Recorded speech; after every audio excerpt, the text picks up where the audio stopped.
So I was never really athletic at all. I was kind of a little bit overweight, not very fit at all. My parents put me in swimming lessons as a kid, but I never did fitness at all. I had a very sporty sister.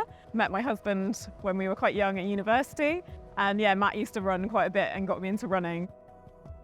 When Jen and I met, I mean, it wasn't like she wasn't active, just that I guess I was a bit more extreme. And so I guess it was one of the kind of foundations of our relationship. I hated it to start with, absolutely hated running, really didn't like it at all. But for me, it became kind of my escape quite early on, that I could get out and go for a run and yeah, just clear my head really after work, and when I was at uni, clear my head from exams and things like that. So pregnancy, I was really sick throughout all of it. They always said it would stop at 13 weeks and it never did. Fitness was a big part of it, so I kept running as long as I could basically, and doing light exercise where possible.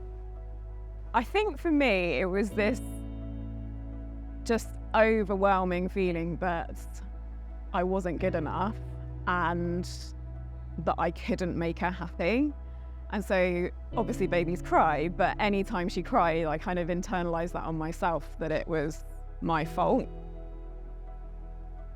And it was that anxiety of she's gonna cry, or it's, if I was going out somewhere, it would be kind of that sick feeling inside of she's gonna get upset and it's gonna be my fault and I'm not gonna be able to make her better, and she deserves somebody else who would be able to make her happy. And that just built up and just got worse and worse, basically. So I was told, it's just baby blues. And I actually went to the doctors a couple of times to try and get help because I was struggling so much, and it was having such a huge impact on my marriage and kind of my ability to kind of function during the day.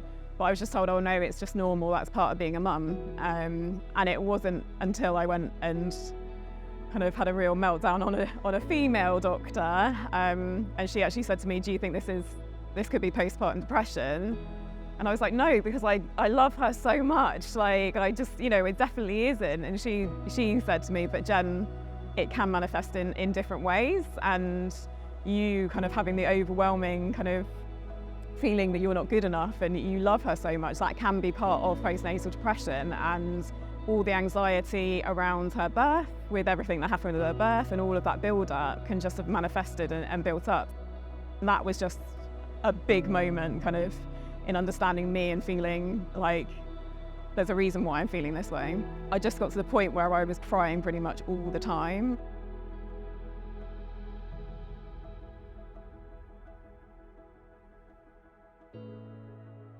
So after seeing the female doctor, it was just like a weight had been lifted off my shoulders. And she kind of gave me the option of going on antidepressants. And at that point, I just wanted any help that I could get. So I started taking those, but I still needed time to kind of just process it. And it was actually my mum who said to me, well, Jen, you used to swim, so maybe you should do a triathlon. So I blamed this all on her.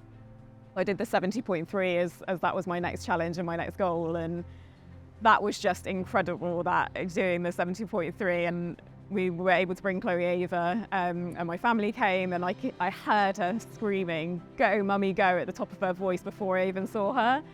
And yeah, it was just, the best feeling, and having that goal to work towards massively helped me through.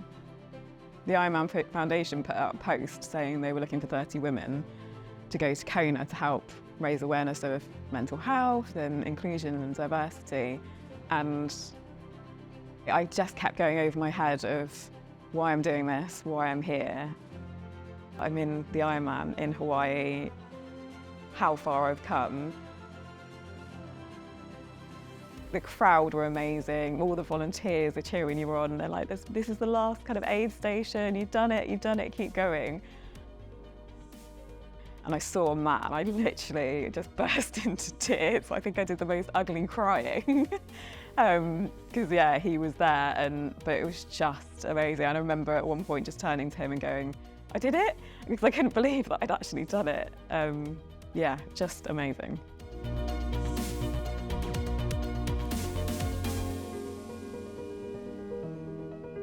This is one of my favourite photos because I remember I'd just been in tears in the toilet crying, and I was like, come on Jen, you've got a beautiful baby girl, you need to pick this up, you need to get on with it. And I remember I'm going to take a photo of this because she was just snuggling in so much, and I was like, this is such a lovely feeling, I need to try and remember this. So I used to look at this photo every single day, and I was like, I can do it.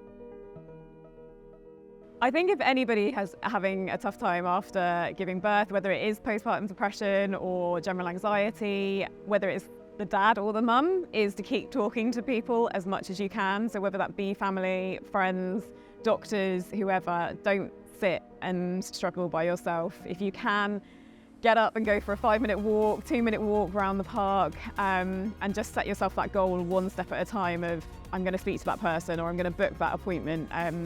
Yeah, don't sit there and struggle by yourself.